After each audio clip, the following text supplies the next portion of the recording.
नमस्कार दोस्तों, स्वागत है आपका आज के इस वीडियो में। आज हम बात करेंगे किशोरावस्था के बारे में। किशोरावस्था 12 वर्ष से 18 वर्ष के बीच का समय होता है। इस अवस्था में क्या-क्या परिवर्तन देखने को मिलते हैं बालक में। अगर आप टीचिंग एग्जाम की तैयारी कर रहे हैं तो आपके लिए ये वीडियो बहुत ही महत्वपूर्ण होने वाला है।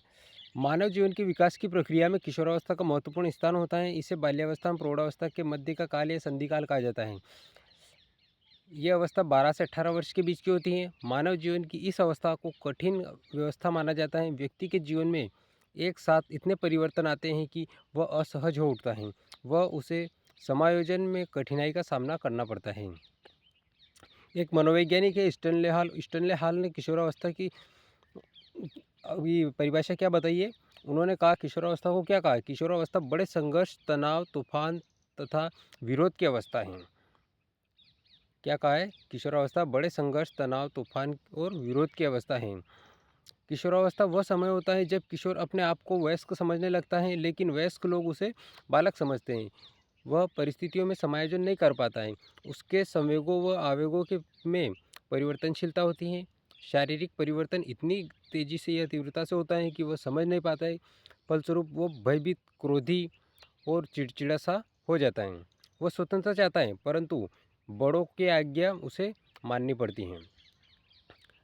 किशोर को अनेक जटिल समस्याओं का सामना करना पड़ता है। कभी कभी सही निर्देशन न मिलने से वह गलत रास्ते पर पड़ जाता है। अतः माता पिता व अध्यापकों को इस अवस्था की विशेषताओं को समझकर उसको शिक्षा प्रदान की जानी चाहिए। अब दोस्तों बात करते हैं किशोरावस्था की विशेषताओं के बारे में।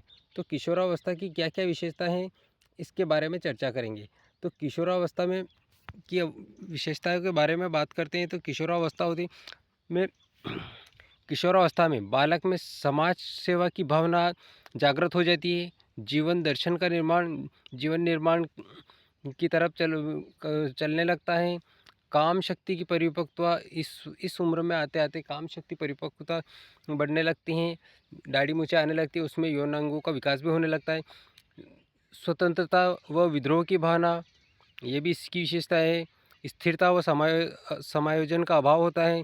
तीव्र शारीरिक परिवर्तन होता है। शरीर का विकास तेजी से होता है। अधिकतम मानसिक विकास होता है।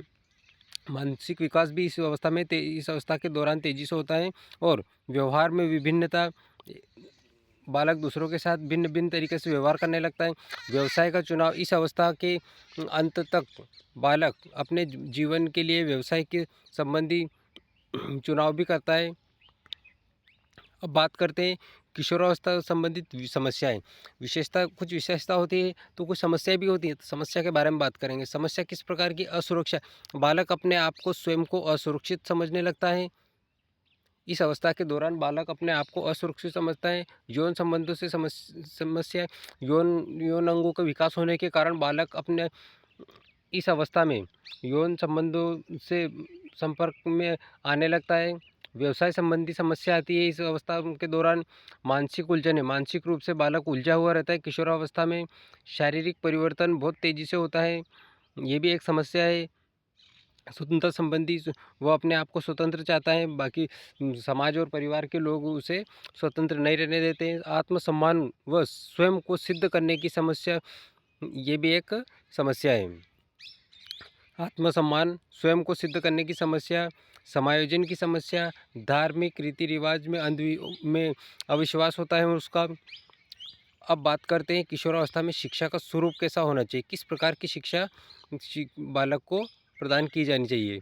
तो किशोरावस्था के दौरान देखो, बालक को शिक्षा का जो स्तर होता है वो किस प्रकार की शिक्षा दी जानी चाहिए। तो बालक को सबसे पहले तो उसको नैतिक शिक्षा दी जानी चाहिए, ठीक है। और उपयुक्त शिक्षण विधियों, ज़्यादा से ज़्यादा अच्छी शिक्षण विधियों का प्रयोग किया जाना चाहिए। व्यक्तिगत भिन्नता के अनुसार एजुकेशन दी जानी चाहिए। जीवन दर्शन की एजुकेशन दी जानी चाहिए। सामाजिक संबंधों की एजुकेशन दी जानी चाहिए। संवेगात्मक विकास के लिए शिक्षा प्रदान की जानी चाहिए। बालक का मानसिक विकास अच्छी तरीके से हो तो मानसिक विकास की शिक्षा प्रदान की जानी चाहिए। शारीरिक विकास के लिए अच्छी शिक्षा प्रदान की जानी चाहिए।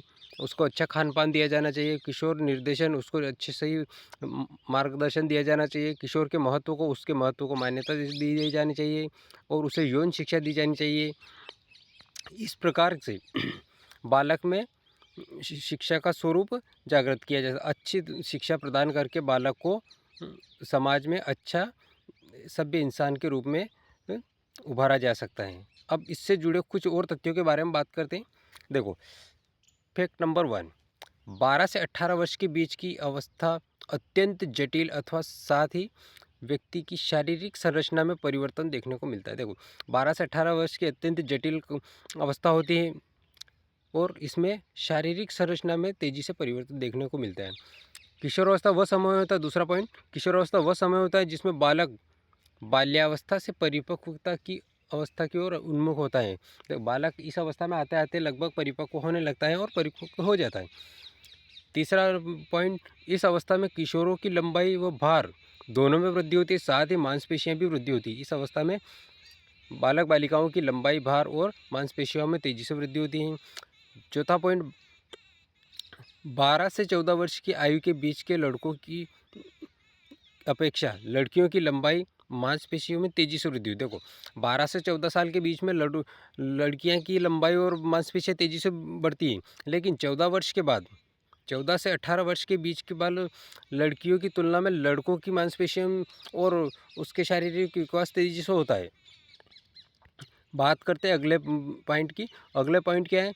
पांचवा पॉइंट, इस काल में प्रजनन अंग विकसित होने लगते हैं एवं उसमें काम की मूल प्रवृत्ति जाग होती है।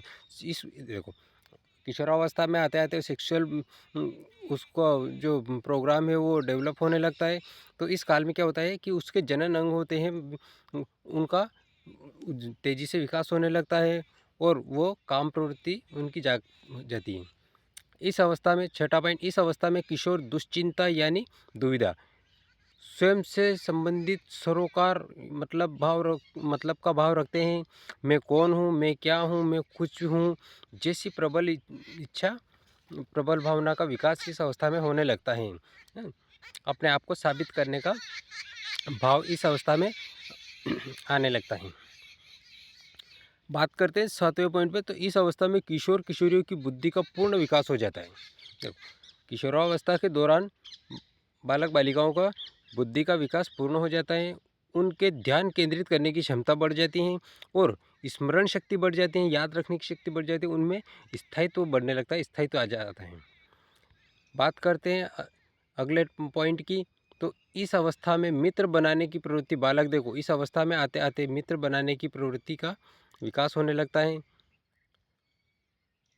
सामाजिक संबंधों की वृद्धि होती है। इस अवस्था में नशा अपराध, देखो कुछ अपराध भी करने लगता है बालक अगर सही शिक्षा प्रदान नहीं की जाएगी। मनोविज्ञान के अनुसार बालक को अगर शारीरिक, मानसिक, संवेगात्मक और सामाजिक शिक्षा प्रदान नहीं की जाएगी, नैतिक शिक्षा नहीं दी जाएगी, तो वो क्या है कि मार्गदर्शन, गलत राह पर चल देगा और नशा अपराध की ओर चला जाएगा। तो उसको क्या है, अच्छी शिक्षा प्रदान की जानी चाहिए। क्या पॉइंट क्या था ये? इस अवस्था में मित्र बनाने की प्रवृत्ति तीव्र होती है, सामाजिक संबंधों की वृद्धि होती है, और इस अवस्था में नशा अपराध की और उन्मुख होने की भावना, नशा अपराध करने की संभावना रहती है। किशोरावस्था में की शारीरिक बदलाव का प्रभाव किशोर जीवन के सामाजिक और मनोवैज्ञानिक पहलुओं पर पड़ता है। देखो, इसका शारीरिक बदलाव का प्रभाव कहाँ पर पड़ता है? एक तो सामाजिक क्षेत्र में पड़ता है और मनोवैज्ञानिक क्षेत्र पर के पहलुओं पर इसका प्रभाव पड़ता है। इस अवस्था में शिक्षकों एवं मित्रों एवं अभिभावकों के सही मार्गदर्शन, देखो इन शिक्षक और अभिभावक और मित्रों के द्वारा सही मार्गदर्शन में शिक्षा प्रदान प्रदान करने की ज़रूरत पड़ती है। ठीक है, तो दोस्तों आज का वीडियो आपको कैसा लगा? वीडियो अच्छा लगा तो लाइक कीजिए और चैनल पे नए तो चैनल को सब्सक्राइब कर लीजिए। दोस्तों, अगर आप टीचर एग्ज़ाम की तैयारी कर रहे हैं तो ये वीडियो आपके लिए बहुत ही कारगर साबित होने वाला है।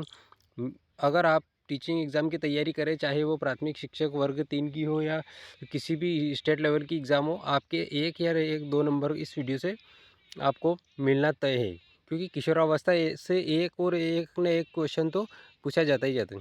दोस्तों, मिलते हैं अगले वीडियो में, तब तक के लिए बाय।